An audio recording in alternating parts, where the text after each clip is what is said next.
الحمدللہ رب العالمین والصلاة والسلام علی اشرف الانبیاء وسید المرسلین وعلی آلہ وصحبہ اجمعین۔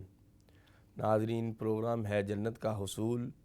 اور میں ہوں آپ کے ساتھ ڈاکٹر سمیع اللہ زبیری۔ جنت میں لے جانے والے اعمال بہت سے ہیں، ان میں سے ہم آج جس عمل کا تذکرہ کریں گے وہ ہے صدقہ، کہ صدقہ کس طرح انسان کو پکڑ کے جنت میں لے جاتا ہے اور اس کے گناہوں کو معاف کروانے کا ذریعہ بنتا ہے اور بری موت سے بچاتا ہے۔ قرآن مجید میں ہے سورۃ آل عمران میں، جہاں سے چوتھا پارہ شروع ہوتا ہے، لن تنالوا البر حتى تنفقوا مما تحبون۔ 92 نمبر آیت ہے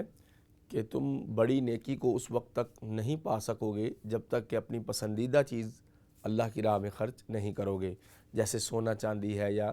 قیمتی چیزیں ہیں۔ یہ ایک بات ہے۔ اسی طرح نبی کریم صلی اللہ علیہ وسلم نے فرمایا الصدقۃ تطفئ الخطیئۃ کما یطفئ الماء النار۔ یہ حدیث مسند شہاب میں 98 نمبر حدیث ہے اور شعب الایمان میں 6100 نمبر حدیث ہے کہ نبی کریم صلی اللہ علیہ وسلم نے فرمایا کہ صدقہ جو ہے وہ گناہوں کو اس طرح ٹھنڈا کر کے رکھ دیتا ہے، کیونکہ گناہوں میں حرارت اور حدت اور گرمی ہوتی ہے، وہی انسان کو دوزخ میں لے جانے کا ذریعہ بنتی ہے۔ فرمایا کہ صدقہ گناہوں کو ایسے ٹھنڈا کر کے اور بجھا کے رکھ دیتا ہے جیسا کہ پانی آگ کو بجھا دیتا ہے۔ اور اسی طرح قرآن مجید میں ہے جو لوگ اللہ کی راہ میں خرچ کرتے ہیں، مثل الذین ينفقون اموالهم فی سبیل اللہ کمثل حبۃ انبتت، جو اللہ کی راہ میں خرچ کرتے ہیں، یہ سورہ بقرہ کے آخر میں ہے، ان کی مثال ایک دانے کی جیسی ہے کہ جس سے 7 سنابل، ایک دانے سے 7 بالیاں نکلتی ہیں، فی کل سنبلۃ 100 حبہ، اور ہر بالی میں 100 دانے ہوں۔ پرانے وقتوں میں اتنے بڑے، وہ اتنی بڑی بالیاں ہوتی تھیں کہ ایک بالی میں، گندم کی بالی میں 100 دانے ہوتے تھے، اور وہ دیکھیں 7 ہوں تو وہ 700 بن گئے۔ اسی طرح وہ حدیث شریف بھی ہے کہ اللہ تعالیٰ خاص طور پہ رمضان کے مہینے میں ایک عمل کا بدلہ جو ہے 700 گنا اجر ملتا ہے، اور رمضان شریف کے مہینے میں بھی خاص طور پہ ایک نیکی کا 700 ٹائمز جو ہے اجر ملتا ہے۔ اب دیکھیے کہ جو ایک درہم اللہ کے راستے میں خرچ کرتا ہے، اس کی مثال 7 بالیوں کے 700 دانوں جیسی، گویا کہ اس کا اتنا اجر ہو گیا۔ اور پھر اس کے بعد بھی اللہ فرماتے ہیں واللہ یضاعف لمن یشاء واللہ واسع علیم، کہ اللہ پاک بہت وسیع وسعت والے ہیں اور بہت علم والے ہیں، جس کے لیے چاہیں اس سے بھی زیادہ بڑھا سکتے ہیں اور جتنا چاہیں بڑھائیں، اور وہ روزے کا اجر تو اتنا زیادہ ہے کہ اللہ اس کا اجر خود دے سکتے ہیں، فرشتے وہ اجر بھی نہیں لکھ سکتے۔ اسی طرح قرآن مجید میں ہے ان المصدقین والمصدقات واقرضوا اللہ قرضا حسنا، سورہ الحدید کی 18 نمبر آیت ہے کہ بے شک وہ لوگ جو صدقہ کرنے والے مرد ہیں اور صدقہ کرنے والی عورتیں ہیں،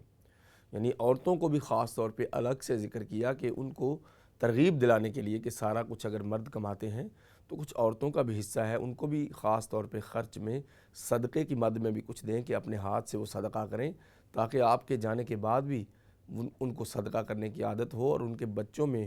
عورتوں کے جو بچے ہیں ان میں یہ عادت جائے گی ماں کے ذریعے۔ اس لیے کہا ان المصدقین والمصدقات، صدقہ کرنے والے مرد اور خصوصاً صدقہ کرنے والی عورتیں، واقرضوا اللہ قرضا حسنا، اور اللہ پاک کو قرض حسنہ دینے والے لوگ اللہ تعالیٰ ان کو جتنا چاہے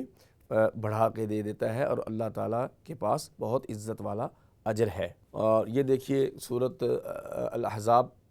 میں 22ویں پارے کے شروع میں بھی یہی ہے کہ والمصدقین والمصدقات کو صدقہ کرنے والے مرد اور صدقہ کرنے والی عورتیں الگ سے ذکر کیا ہے۔ اور اسی طرح حضرت اسماء رضی اللہ تعالیٰ عنہ گن گن کے صدقہ کرتی تھیں، تو آپ علیہ السلام کو پتہ چلا، آپ نے فرمایا لا تحصی فیحصی اللہ علیک، یہ بخاری شریف میں حدیث ہے کہ آپ نے فرمایا اسماء، فوراً آپ نے ایکشن لیا کہ اپنے امتی کی اصلاح کریں، کہیں وقت گزر نہ جائے، اتنی احساس ذمہ داری آپ نے فرمایا گن گن کے نہ کیا کرو، گن گن کے صدقہ کرو گی تو اللہ بھی پھر گن گن کے دے گا، اور اگر تم بغیر گنے اس طرح اٹھا کے صدقہ کرو گی تو اللہ بھی بے حساب دے گا، اور اللہ کا بے حساب دینا تو بہت زیادہ ہے۔ اسی طرح حضرت عائشہ رضی اللہ تعالیٰ عنہ بیٹھی تھی، بکری ذبح کی گئی، کھانا پکایا گیا، کچھ کھا لیا گیا، اور ایک بکری کی جو ہے ران کا حصہ یا اس کی دستی وہ بچ گئی، تو آپ علیہ السلام نے فرمایا ما بقیہ منہا، کہ بکری جو ہم نے ذبح کی تھی اس میں کچھ کھایا اور کچھ بچا بھی ہے، تو کچھ صدقہ کیا ہے، کیا بچ گیا؟ تو حضرت عائشہ فرماتی ہیں کہ یہ ایک دستی ہے، اس کے بکری کے کندھے کا گوشت ہے تھوڑا سا، یہ بچ گیا ہے، تو یہ ہم کھا سکتے ہیں، باقی تو صدقہ کیا۔ تو آپ علیہ السلام نے فرمایا کہ اس کے علاوہ جو تھا وہ بچ گیا ہے، یعنی جو آپ نے صدقہ کیا ہے وہ محفوظ ہو گیا اللہ کے پاس، اور یہ جو ہم کھا لیں گے یہ ختم ہو جائے گا، یہ نہیں بچے گا، یہ یہیں پہ ختم ہو جائے گا۔ جو ہم نے آگے بھیجا ہے جانور ذبح کر کے، گوشت تقسیم کیا ہے اور ہمارے گھر میں وہ نہیں رہا، اصل میں وہ رہ گیا ہے، اصل میں وہ بچ گیا ہے۔